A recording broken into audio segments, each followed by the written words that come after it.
बिस्मिल्लाहिर्रहमानिर्रहीम। अस्सलामु अलैकुम। Iqra बिस्मि रब्बिकल्लज़ी ख़लक़। Read in the name of your Lord who has created all that exists. Welcome to the global online classes. This lecture is for class 9th, subject chemistry. We were discussing chapter number 3, periodic table and periodicity of properties. Today our topic is shielding effect. The textual profile of shielding effect include definition, trends in group, trends in period and reason, and at the end we will discuss example. Now study panorama. What is shielding effect? First of all, what is definition? The reduction in the force of attraction between the nucleus and the valence electron by the electron present in the inner subshell is called shielding effect. Shielding effect क्या है? Nucleus, अब नीचे जो diagram बनी है इसमें देखें, the force of attraction between the nucleus and the valence electron is reduced by the electron present in the inner subshell. Means nucleus पे हमने पढ़ा है पॉजिटिव चार्ज होता है. न्यूक्लियस पे पॉजिटिव चार्ज क्यों है? Because of the presence of protons in the nucleus. Nucleus के अंदर प्रोटॉन की प्रेजेंस की वजह से न्यूक्लियस पे जो प्लस चार्ज है वो अट्रैक्ट करता है इलेक्ट्रॉन पे जो नेगेटिव चार्ज है. इलेक्ट्रॉन पे हमेशा नेगेटिव चार्ज है और न्यूक्लियस पे हमेशा पॉजिटिव चार्ज है. तो ये जो पॉजिटिव और नेगेटिव चार्ज एक दूसरे को अट्रैक्ट करते हैं, ये जो फोर्स ऑफ अट्रैक्शन है ये रिड्यूस होती है. किस वजह से रिड्यूस होती है? जो इनर सबशेल में जो इलेक्ट्रॉन प्रेजेंट हैं उनकी वजह से. कैसे? अब ये जो हमारे पास शेल है ये आउटर मोस्ट शेल, इसमें जो इलेक्ट्रॉन्स हैं इनको हम क्या कहते हैं? Outer most electrons. अब इनर शेल में जो इलेक्ट्रॉन प्रेजेंट है उनको हम क्या कहते हैं? Inner electrons. ये जो इलेक्ट्रॉन है इनको क्या कहते हैं? Inner electrons. ठीक है.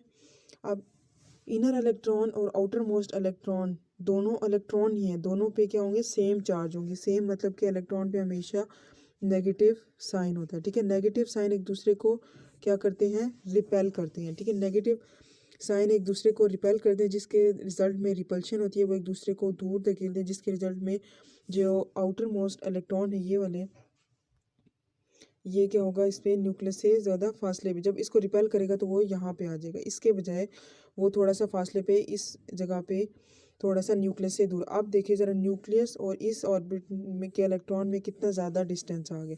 तो जब उसमें डिस्टेंस ज़्यादा आ गया तो उसमें अट्रैक्शन भी कम हो जाएगी. ठीक है. अट्रैक्शन की कम होने की वजह से यहाँ पर जो है शील्डिंग इफेक्ट इसमें प्रेजेंट है. अब ये थी हमारी डेफिनेशन. अब ट्रेंड्स पढ़ेंगे कि ग्रुप में क्या ट्रेंड है शील्डिंग इफेक्ट का और पीरियड में क्या ट्रेंड है. ठीक है. अब ग्रुप हमने पढ़ा, the vertical columns present in a modern periodic tables are called group. Group में शील्डिंग इफेक्ट का क्या ट्रेंड है? Shielding effect increases from top to bottom in a period. Shielding effect जो है जब हम मूव करते हैं पीरियोडिक टेबल में टॉप टू बॉटम, ग्रुप में जब मूव करते हैं टॉप टू बॉटम तो शील्डिंग इफेक्ट क्या हो रही है? इंक्रीज, ज़्यादा हो रही है. क्यों ज़्यादा हो रही है? इसमें रीज़न में हम देखेंगे डिपेंड करे shielding effect on the number of electronic shells. ठीक है. जितने ज़्यादा इलेक्ट्रॉनिक शेल्स ज़्यादा होंगे, मतलब नंबर ऑफ शेल जितने ज़्यादा होंगे उतना ही शील्डिंग इफेक्ट ज़्यादा होगा. कैसे? ग्रुप क्या होते हैं जब हम मूव करते हैं टॉप टू बॉटम, जैसे हम टॉप टू बॉटम मूव करेंगे नंबर ऑफ शेल्स क्या हो रहे हैं? इंक्रीज़ हो रहे हैं. नंबर ऑफ शेल की इंक्रीज़ होने की वजह से शील्डिंग इफेक्ट क्या हो रहा है? इंक्रीज़ हो रहा है. ठीक है. फॉर एग्जाम्पल कोई एक एग्जाम्पल ले लेते हैं लिथियम और सोडियम की. लिथियम थर्ड पीरियड को बिलोंग कर रहा है, इस पे कितने शेल्स होंगे? 3 शेल्स. सोडियम किस पीरियड को बिलोंग कर रहा है? फोर्थ को. तो इसमें नंबर ऑफ शेल्स कितने हैं? 4. ठीक है. इससे हमें पता चल गया कि जितने ज़्यादा नंबर ऑफ शेल्स है उसका शील्डिंग इफेक्ट ज़्यादा है. अब सोडियम जो है उसका शील्डिंग इफेक्ट क्या होगा? ज़्यादा. क्यों ज़्यादा है? क्योंकि इसमें नंबर ऑफ शेल्स क्या है? ज़्यादा है, इंक्रीज है. अब ट्रेंड्स इन ग्रुप. ग्रुप में क्या ट्रेंड है शील्डिंग इफेक्ट का?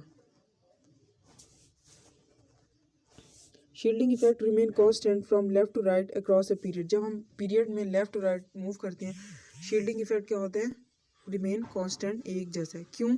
रीज़न देखेंगे कि क्यों शील्डिंग इफेक्ट जो है वो कांस्टेंट है ग्रुप में. Shielding effect depend on number of electronic shell. ये वही बात है जब हम मूव करेंगे लेफ्ट टू राइट, ये नीचे डायग्राम में देखें, ये इस तरफ लेफ्ट टू राइट जब पीरियड में मूव कर रहे हैं तो नंबर ऑफ शेल क्या है, सेम है, नंबर ऑफ शेल सेम है, जिसकी वजह से शील्डिंग इफेक्ट क्या है, रिमेन कांस्टेंट। ठीक है, अब कंपैरिजन, ये आप एग्जांपल आप पढ़ रहे हैं कि अगर एमसीक्यूज आ जाता है कि दो एलिमेंट्स दिए हुए हैं और उन्होंने कहा है फाइंड आउट करें कि दोनों में से किसका शील्डिंग इफेक्ट ज़्यादा है। अब ए पार्ट देखिए, लिथियम और sodium. Lithium shielding effect depend करती है इलेक्ट्रॉनिक शेल्स पे। अब सोडियम और लिथियम दोनों में से देखें किसके नंबर ऑफ शेल ज़्यादा है। सोडियम के नंबर ऑफ शेल ज़्यादा है क्योंकि ये ग्रुप पे जब हम मूव करते हैं तो सोडियम लिथियम से बिलो पे आता है। ठीक है, इसलिए इसमें नंबर ऑफ शेल ज़्यादा है तो इस पर शील्डिंग इफेक्ट भी ज़्यादा होगा। अब नेक्स्ट है हमारे पास मैग्नीशियम और beryllium.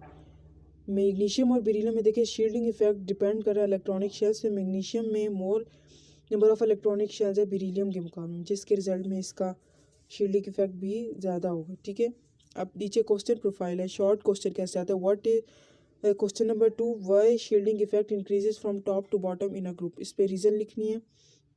And remain constant from left to right across a period. Period में क्यों कांस्टेंट रहते हैं इसकी भी रीज़न बतानी है। Third question, identify the atom that have greater shielding effect. इसमें ये जो हमने ये दो एग्जांपल्स किए हैं, इसके ऊपर ये क्वेश्चन है, ये जो कंपैरिजन में। ठीक है, ये इसके ऊपर क्वेश्चन। यहाँ पे हमारा आज का टॉपिक ख़त्म हो जाते हैं। थैंक यू, अल्लाह हाफिज़।